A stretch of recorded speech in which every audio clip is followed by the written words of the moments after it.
Hey, what is going on, everyone? This is Terra151 here, and I'm here to bring you a commentary and my personal review of the game of Medal of Honor Warfighter. Now, the class system is very interesting. I do like how all six have their own little, not perks, but quirks that go with it that make them better, like Assault Gunner, or not Assault Gunner. Demolitions, you have the little shield thing that you can bring down over your head. It's kind of like a flak jacket mask, I guess. Heavy Gunner, you have unlimited ammo you can share with everyone on your team. Scout, actually I don't know any benefits of the Scout class. It seems like they nerfed the Sniper class a little bit in this game, but it is nice to have snipers and then assault rifles while using your Sniper class, your Scout class, I guess. And the Assault class, you have noob tubes on your guns. I don't know if the other classes have that. I haven't played the multiplayer all that much, but because it has been so busy, but I'm trying to get into the flow of it.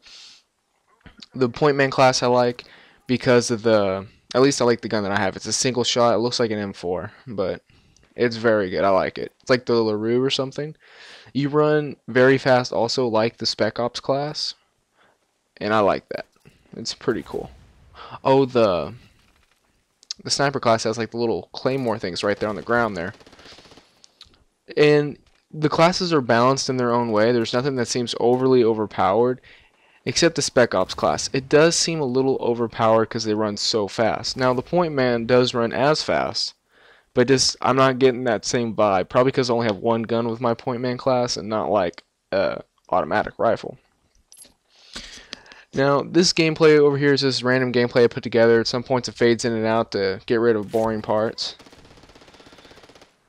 And I'm going to tell you the positives of this game, multiplayer and campaign, or campaign and multiplayer, and how I think the game did well or whatnot. Now for the campaign. This campaign was amazing. I really enjoyed it. I had a lot of fun. I thought it was great. About 2/3 of the way through, there was a part where I was like, oh no! But it actually went really well with the game. Now, if you guys haven't played Medal of Honor 2010 or Warfighter, I'm going to have to kind of spoil it for you. Your commander guy, Mother, he goes by Mother. He gets killed in a scene. He's being interrogated by an Islamic extremist, and he remarks to the guy, "Your mother," and the Islamic guy shoots him. And it's like really all of a sudden I was like, oh my god. And it was kind of sad because I really enjoyed his character. He was really cool. He looked a little too much like Captain Price to me in Warfighter, but he was a really cool guy, and he died, and that sucked.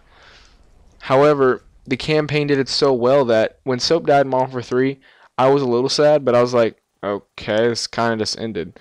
But in this game, there's emotion, there's attachment, and I felt really, really sad for like what happened for his wife, because they introduced her at one point in a cutscene. I was like, man, that's gonna suck.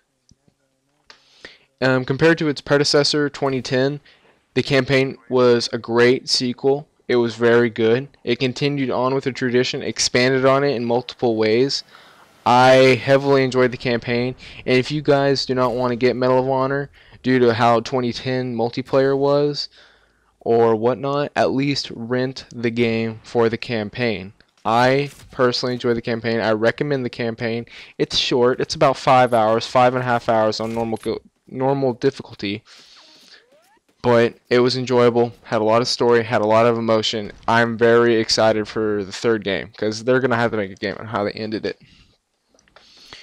Now for the multiplayer, compared to Medal of Honor 2010, huge step forward, complete 180, did a great job, loved it, pretty good graphics. I mean, they're actually really good graphics, and huge step forward. Didn't feel just like a Battlefield clone. This feels like a very good mix between Call of Duty and Battlefield, which is pretty much what they're going for. But it has its own voice. It's not just two clones of that just thrown together and mashed it together to see what would come out. There's actually a very interested, dedicated system in it. I do enjoy the buddy system. I think that's really cool. It's essentially a modified squad system, but you depend on your buddy more than you do with your squad, which I think is good. It's making you having to depend on your friend.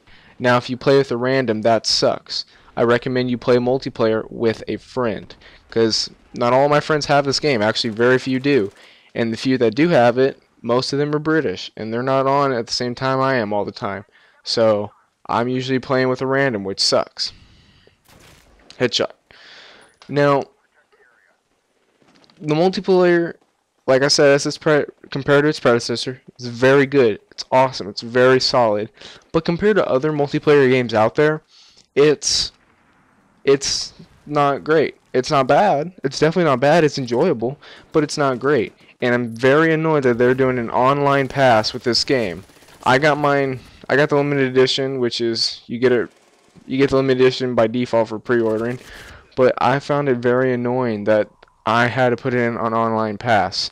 I think the online pass system is very stupid. It's making people having to buy the game new or buy an online pass for, what is it, like 10 bucks, 15 bucks? And that's ridiculous. That is just stupid. I wish they would do away with it and do it with Halo and Call of Duty doing just online for free. Personal opinion, but whatever. Then again, this game has dedicated servers, so you got to pay for those. And EA games, while selling good, don't sell as much as like Call of Duty or Halo or something like that. But as I was saying, compared to other multiplayer games, it's not a huge step forward, which I don't think they were really trying to be a huge step forward. At some points I wasn't playing. They weren't trying to do a huge step forward with other games. They were just trying to beat their former game, Medal of Honor 2010, which they did. They did a good job. The multiplayer is fun. However, there are a lot of problems. Well, not a lot of problems, just a lot of little problems that are just annoying. One, I don't know what it is, but half the guns, when I'm using them, I'll shoot them and it will zoom in, everything fine. I'll run with it normally. But when after I die or something, and I try and run, my gun completely disappears. Like, instead of like being at that horizontal motion like the sniper is right now, instead of running with it like that, it would completely disappear when I'd run. And when I'd zoom in, it wouldn't zoom in at all. I haven't noticed that with the snipers. I don't think the snipers do that. But if you have like an ACOG sight or a red dot sight, an assault rifle, SMG or something like that, when you zoom in on your primary weapon, it will zoom in and take away your crosshairs, like your unzooming crosshairs, but you won't actually see through a scope. It'll just be like your screen zoomed in, like I zoomed in on my screen so I could show you something. It's very annoying because it happens in almost every game. However, I have found a solution around it. When that does happen, either A, switch to a sniper class and just have fun with that, because sniper class seems to be the only one that doesn't glitch like that. Or two, go to your when you die and you're about to respawn, go to weapon, my gun, and change your weapon. I don't know if you change your attachments, but change your weapon to something else, then it should work fine from then on out. Now, I don't know if this works with all guns, but it really does work, or does happen a lot with my HK416 for my assault class, and my pointman class, which is the LaRue, and the M4-like gun for my Spec Ops class. Happens almost all the time. It's very annoying. However, on my pointman class, when it happens, I switch to my shotgun, yet I can zoom in fine with my shotgun. It's very strange and annoying. I don't quite understand the logic behind that. I hope they fix that soon. And another thing, the buddy system, while very good, and it's actually done pretty well, it's also flawed, because you can spawn in one of two places in this game. Either with your buddy or in the fallback position. And your fallback position is the spawn for that objective. So your fallback will change according to where your objective is. Like Hotspot, it's over there. It's like in front of me right now. So their spawn is opposite of where I am. It's in front of me, way over there. But if the Hotspot was to my left, then their spawn would be opposite of me to my left. Does that make sense? Probably not. But the fallback position is usually I'm getting spawn trapped in one way or the other. It's not nearly as bad as 2010. 2010 had terrible spawns and the maps were just terrible. And the map design in this game, I will say, is pretty good. It's very nice, looks pretty, and it's not just a clusterfuck. However, it can be annoying to just spawn on your buddy and die, like right there. Now I know that when you spawn on your buddy, you're taking a chance, like if you spawn on your squad in Battlefield, which you do want to take that chance because you can get right into the action. And the thing I do like about this game is that the maps aren't so huge that when you spawn, like in your fallback position, your original spawn or whatever, it doesn't take you 5 minutes to get to the battlefield or whatever. You're there relatively quickly. Another glitch I'm noticing is it's only on one gun too. It's the HK416 variant on the assault class with the ACOG with like a U, with like a U and a dot in the middle of it sight, and a grenade launcher. That I'm noticing has I don't know, sometimes I'm running with it and a blue dot will appear, like one of their editing things when they're editing for it. You know, they're creating the gun, making it look the way it is. It's like a blue circle. I'm sure some of you know what I'm talking about. If you don't, I don't know if it pops up in this game. Oh no, it doesn't, but it pops up in another video I have saved up, and I might upload it later, but it's very annoying. There are a lot of gun glitches in this game. Somewhat annoying. And here is probably my biggest problem with this multiplayer, other than the fact that the minor glitch guns and all that, and the spawn system being iffy occasionally, it is the lack of different guns. Now, there are a lot of guns in this game, but almost all of them are essentially the same. Most of them are a variant of the HK416, the M4, variants of those. Apparently there's an MP7 in this game, but there's 3 variants of it, so it's technically 3 different guns. But that doesn't show variety. That's not really going, oh, this is a different gun. No, it's like, this is a different gun with a different look. It's not really throwing something new at me. It's not really opening the gateway to different guns and playstyles, really. Now, while I'm not saying that's essentially bad. I mean, compared to 2010, this game has way more guns than 2010. Because 2010, like 3 assault rifles, 3 SMGs. I don't even remember. It's ridiculous how little it actually had. But this game seems to not actually add a lot of guns. It's just, here's an M4, but we're going to have 3 or 4 variants of it, all from different nations, their own twist on the gun, which is fine. My voice kind of cracked. Which is fine, but it's still not a new gun. It's the same gun with a slight twist. I find that, I won't say lazy because they did put effort into this game, but it seems boring. It's like, okay, I'm tired of using the HK416. Can I use like a SCAR? Then again, I haven't unlocked a lot in the game. Maybe the similar variants are just the early unlocks. You unlock more as you go. I have not played multiplayer enough to actually unlock them because I've been so busy with school, work, and playing other games and uploading other stuff.